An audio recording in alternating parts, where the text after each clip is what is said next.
जय हिंद दोस्तों, स्वागत है आपका अरोड़ा आईएएस एकेडमी में। और ये हमारी पॉलिटी की सीरीज चल रही थी, ये उसी की अगली कड़ी है। और इस कड़ी में हम जो राष्ट्रपति जी से जो बचे हुए सवाल हैं, जो फैक्ट हैं, जो कंसेप्ट है, उनके बारे में चर्चा करेंगे। तो अब तक हमने राष्ट्रपति जी की विधायी शक्तियाँ पढ़ ली थी, ठीक है, और कार्यकारी शक्तियों को हमने पढ़ लिया था। अब न्यायिक शक्तियाँ, ठीक है, कूटनीतिक शक्तियाँ और सैन्य शक्तियाँ और आपातकालीन शक्तियों के बारे में हम पढ़ेंगे। तो मैं उम्मीद करता हूँ कि आप इस वीडियो को अच्छे तरीक़ा से शुरू से एंड तक देखोगे, आपको बहुत जानकारी मिलेगी और आपकी जो कह सकते हैं जो एक क्वेश्चन गलत होते हैं तो उनकी भी किल्लत दूर होगी। तो चलिए स्टार्ट करते हैं। अब हम राष्ट्रपति की वित्तीय शक्तियों के बारे में बात करते हैं, ठीक है। अब देखो, वित्तीय शक्तियाँ आपने जब सुना होगा तो वित्त से संबंधित आपके दिमाग में क्या आ रहा होगा, यानी कि पैसे की बात होगी, यानी कि जो फाइनेंस, जो पैसा होता है, उसके बारे में राष्ट्रपति जी को कौन कौन सी शक्तियां दी गई हैं। तो देखो, पहली है धन विधेयक राष्ट्रपति की पूर्व सहमति पर ही प्रस्तुत होता है। यानी कि यदि संसद में यदि धन विधेयक को प्रस्तुत करना हो तो राष्ट्रपति जी की पूर्व अनुमति लेनी पड़ती है। पहले अनुमति राष्ट्रपति देंगे, उसके बाद संसद के सदन में यह प्रस्तुत होगा। ध्यान रखना, जो धन विधेयक होता है वह केवल लोकसभा में ही पेश किया जा सकता है, राज्यसभा में नहीं। और एक और बात, यदि लोकसभा ने धन विधेयक को पारित कर दिया है, उसके बाद राज्यसभा में पहुंच गया है, तो राज्यसभा ने उस विधेयक पर अपनी अनुमति, असहमति, कुछ भी यदि असहमति देनी हो, उसका कोई अधिकार नहीं है। वो 14 दिन के बाद अपनी राय दे, असहमति मतलब कुछ भी करे वो, लेकिन 14 दिन में उस विधेयक को वापस करना पड़ेगा पारित करके। यदि पारित नहीं करेगा फिर भी वो विधेयक पारित मान लिया जाएगा। अब बात कर लें थोड़ा धन विधेयक के बारे में। आखिर धन विधेयक क्या होता है, तो ध्यान रखना, धन विधेयक में ज़्यादा कुछ तो नहीं है। इसमें क्या है, जो हमारे भारत सरकार के टैक्स से संबंधित, किसी पर कितना टैक्स लगाना है, कितना टैक्स कम करना है, तो इनसे संबंधित प्रावधान सो हमारे सब धन विधेयक में ही होते हैं। तो पहली बात यही है, ये जो धन विधेयक पर राष्ट्रपति की पूर्व सहमति लेना अनिवार्य होता है। यह शक्ति कौन सी आती है, ये वित्तीय शक्ति होती है राष्ट्रपति की। अगला है केंद्रीय बजट को संसद के समक्ष रखता है। यानी कि जो बजट बनता है, ठीक है, जो बजट बनता है, उस बजट को जब संसद में रखा जाता है तो वो राष्ट्रपति जी द्वारा ही संसद में बजट को रखा जाता है। अगला है अनुदान की कोई भी मांग उसकी सिफारिश के बिना नहीं हो सकती। अनुदान क्या होता है, अनुदान एक ऐसा फंड होता है, जैसे कि सपोज करो यदि भारत सरकार को कोई इमरजेंसी पड़ी और भारत सरकार को कोई पैसा चाहिए, तो उस पैसे के लिए किस अनुदान बोलते हैं, ठीक है। तो उस अनुदान के लिए राष्ट्रपति जी की सिफारिश लेनी पड़ेगी, उसी के बाद ही भारत सरकार को पैसा मिल सकेगा। आकस्मिक निधि से किसी अदृश्य हेतु भुगतान की व्यवस्था करता है। यानी कि एक इमरजेंसी फंड होता है, एक आकस्मिक निधि होती है। उस आकस्मिक निधि का इसलिए प्रावधान किया जाता है ताकि देश में कोई ऐसी स्थिति हो जाए कि तुरंत पैसे की आवश्यकता पड़े, लेकिन हमें क्या है, हमारे पास इतना समय नहीं है कि हम जैसे कि संसद में उस बात को रखें तब पैसा मिले, इतना समय नहीं है। तो ये आकस्मिक निधि से क्या होता है, उस पैसे को निकाल दिया जाता है, लेकिन अनुमति कौन देंगे, राष्ट्रपति। राष्ट्रपति जी अनुमति देने के बाद क्या होगा, उस पैसे को दे दिया जाएगा केंद्र सरकार के लिए। अगला है राज्य व केंद्र के मध्य राजस्व के बंटवारे के लिए प्रत्येक 5 वर्ष में वित्त आयोग का गठन करता है। यानी कि जो वित्त आयोग होता है, ठीक है, जो वित्त आयोग की नियुक्ति करना अधिकार राष्ट्रपति को है, 5 वर्ष के लिए होता है। दूसरी बात, ये किस लिए होता है, इसके उद्देश्य क्या होता है, तो ध्यान रखना, वित्त आयोग का मुख्य कार्य होता है कि जो टैक्स इकट्ठा हुआ है तो उस टैक्स में राज्य सरकार को कितना मिलेगा और केंद्र सरकार को कितना मिलेगा। तो इनके जो बंटवारे करने का अधिकार किसको है, वित्त आयोग का है। तो वित्त आयोग ये बताएगा कि भाई केंद्र को कितना मिलेगा और राज्य को कितना मिलेगा। इतना ही आपको पढ़ना है बस। अगला पढ़ते हैं हम न्यायिक शक्तियां। यानी कि जो राष्ट्रपति की जो जुडिशरी से संबंधित, यानी कि न्याय से संबंधित कौन कौन सी शक्तियां हैं।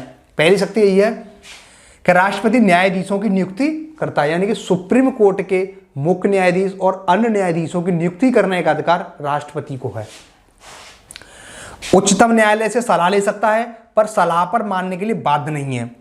यानी कि राष्ट्रपति को कभी ये लगे कि भाई कोई कानून आया बनने को और राष्ट्रपति की समझ में नहीं आ रहा है कि इस कानून में आखिर है क्या, और राष्ट्रपति को साइन करना है, तो राष्ट्रपति क्या करेंगे, सुप्रीम कोर्ट से सलाह लेने के लिए उस विधेयक को भेज देंगे। या फिर और कोई भी जो कह सकते हैं और कोई समस्या है, कानून समझ में नहीं आ रहा कोई चीज़, या कोई आर्टिकल समझ में नहीं आ रहा है, तो उसको सुप्रीम कोर्ट के पास भेज देंगे। अब सुप्रीम कोर्ट उस पर जो सलाह देगा वो राष्ट्रपति पर बाध्यकारी नहीं है। राष्ट्रपति सुप्रीम कोर्ट की सलाह को माने या ना माने, लेकिन सुप्रीम कोर्ट को उस पर सलाह देनी जरूरी है, अनिवार्य है। यानी कि उच्चतम न्यायालय से सलाह लेने का अधिकार राष्ट्रपति को है, लेकिन कोर्ट की बात राष्ट्रपति माने या ना माने ये राष्ट्रपति पर डिपेंड करता है। अगला है, किसी अपराध के लिए दोष सिद्ध व्यक्ति को माफ कर सकता है। यानी कि जब आर्टिकल 72 यानी कि आर्टिकल 72 पढ़ोगे आप, तो 72 में क्या है, इन्हीं के बारे में बात की गई है, यानी कि सजा माफी के बारे में बात की गई है। राष्ट्रपति जी को इतनी शक्तियां दी गई हैं, राष्ट्रपति जी किसी व्यक्ति की सजा को कम कर सकते हैं। यदि कठोर कारावास है तो कठोर से सरल कर सकते हैं, उसके समय को कम कर सकते हैं, और इवन अगर उस व्यक्ति पर यदि फांसी की भी सजा है तो उस फांसी की सजा को भी राष्ट्रपति जी कम कर सकते हैं। ध्यान रखना, भारत में फांसी पर सजा मुक्त कराने का अधिकार केवल राष्ट्रपति को ही है।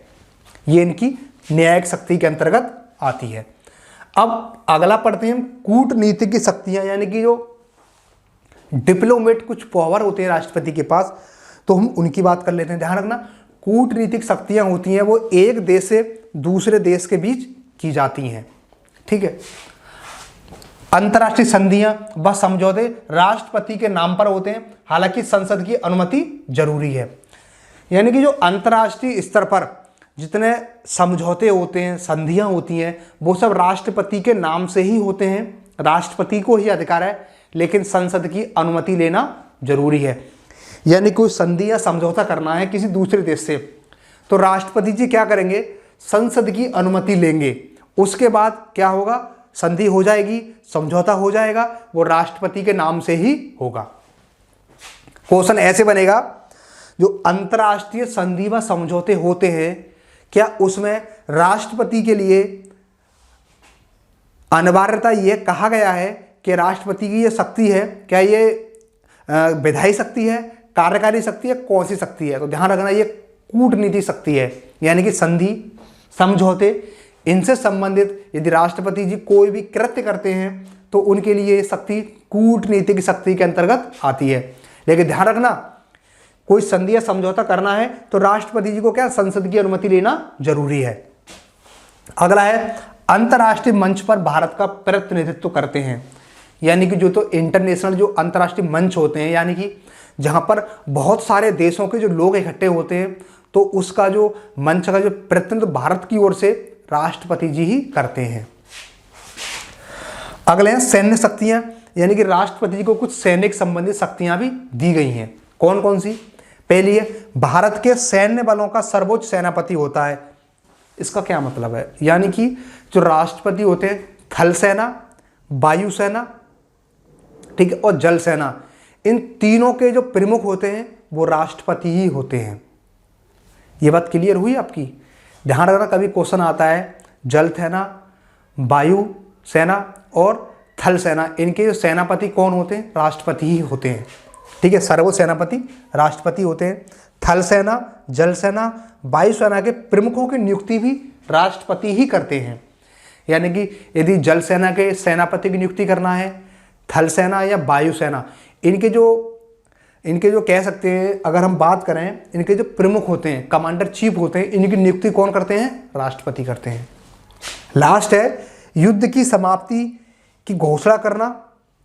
यानी कि हमारा किसी देश से युद्ध चल रहा है और अब स्थितियां ऐसी बन गई हैं कि अब युद्ध को समाप्त कर देना चाहिए, तो ऐसी स्थिति में राष्ट्रपति को यह अधिकार है कि राष्ट्रपति उस युद्ध की घोषणा कर सकते हैं। हालांकि संसद की अनुमति लेना अनिवार्य है, यानी कि अपनी स्वेच्छा से नहीं कर सकते, संसद की अनुमति लेना अनिवार्य है।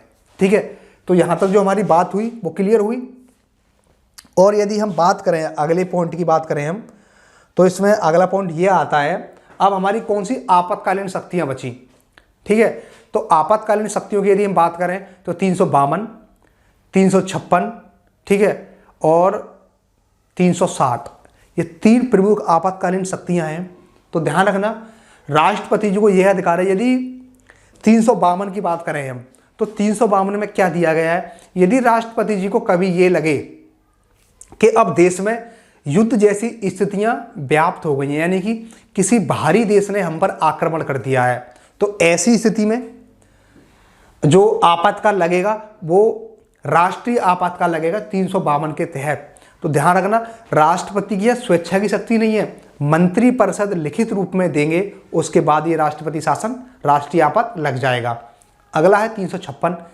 इसमें क्या है, यदि किसी राज्य में संवैधानिक तंत्र विफल हो गया है, यानी कि किसी राज्य में जो सरकार है वो क्या संविधान के अनुरूप नहीं चल रही है, ठीक है, संविधान के अनुरूप नहीं चल रही है, और ऐसी स्थिति में क्या होगा, ऐसी स्थिति में यदि राज्यपाल को ये लगे कि सरकार क्या है संविधान के अनुरूप नहीं चल रही, तो राज्यपाल राष्ट्रपति को लेटर लिखेंगे कि माननीय जी, हमारे राज्य में ऐसी स्थितियां व्याप्त हो गई हैं कि अब राष्ट्रपति शासन लगाना अनिवार्य है।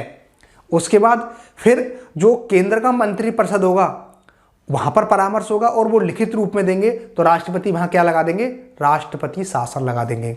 अब 360 का भी यही प्रोसेस है, हालांकि मैं इसको एक अलग चैप्टर में आपको बहुत डिटेल में पढ़ाऊंगा, ठीक है। 360 होता है वित्तीय आपातकाल, यानी कि यदि कभी हमारे देश की यदि साख है, जो वैल्यू है, जो वो खतरे में पड़ जाए, तो ऐसी स्थिति में क्या होगा, राष्ट्रपति जी पूरे देश में वित्तीय आपातकाल लगा सकते हैं। ध्यान रखना, वित्तीय आपातकाल ऐसी स्थिति होती है, इसमें जो हमारे उच्च से उच्च पद पर हैं जो हैं उनके वेतन, उपलब्धियां, भत्ते, इनमें कटौती कर सकते हैं।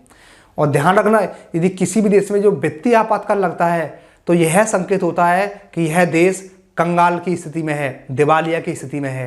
तो सौभाग्य से हमारे देश में अभी तक वित्तीय आपातकाल नहीं लगा है, यानी कि 360 जो लगा है वो अभी तक नहीं लगा है।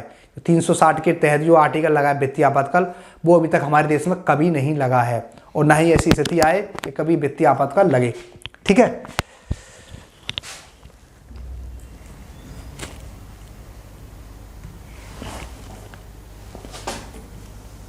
इसके बाद हम थोड़ा और देखते हैं कौन कौन सी चीज़ आपकी बची हैं, उनके बारे में बात कर लेते हैं।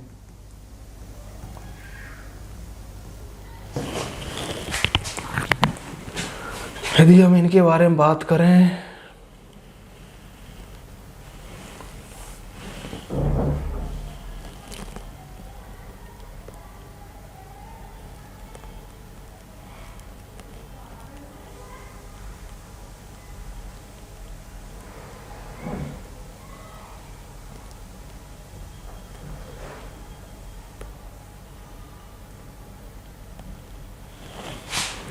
ठीक है।